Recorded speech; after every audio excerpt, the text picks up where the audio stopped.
சரணம் குருவே துணை என்றென்றும் எப்பொழுதும் குருவின் துணையுடன் எல்லோரும் நலம் பெற வாழ வேண்டும். ஓம் ஸ்ரீ விஷ்ணுமாயா மற்றும் அண்ணன் சுவாமிகள் துணையுடன் நாம் என்ன சொல்ல போகிறோம் என்றால், இதற்கும் நம்ம கவலைப்பட்டுக்கிட்டு நம்ம மனசை துவண்டு சோர்வடையக்கூடாது.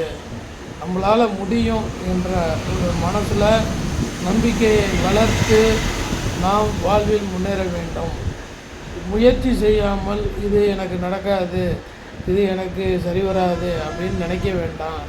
மற்றவங்க சொல்லும்போது மற்றவங்க எல்லாம் என்ன சொல்லுவாங்க, நீங்கள் ஒரு பிஸ்னஸ் பண்ண போனாலுமே எப்பப்போ உனக்கு சரி வராதுப்பா, எப்பா வேலைக்கு போய் சம்பாரி அப்படிம்பாங்க.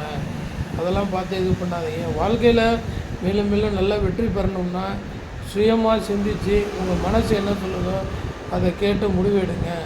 வெற்றி தோல்வியை நீங்கள் கண்டிப்பாக பிற்பாடு பார்த்துக்கலாம். ஜெயிச்சிட்டா யாரும் கேள்வி கேட்க மாட்டாங்க, தோற்று போனால் தான் கேள்வி கேட்பாங்க. அதை பற்றி நீங்கள் கவலைப்படுறதை விட்டுட்டு நம்பிக்கையுடன் இறைவனை வணங்கி உங்கள் வேலையை தொடங்குங்கள்.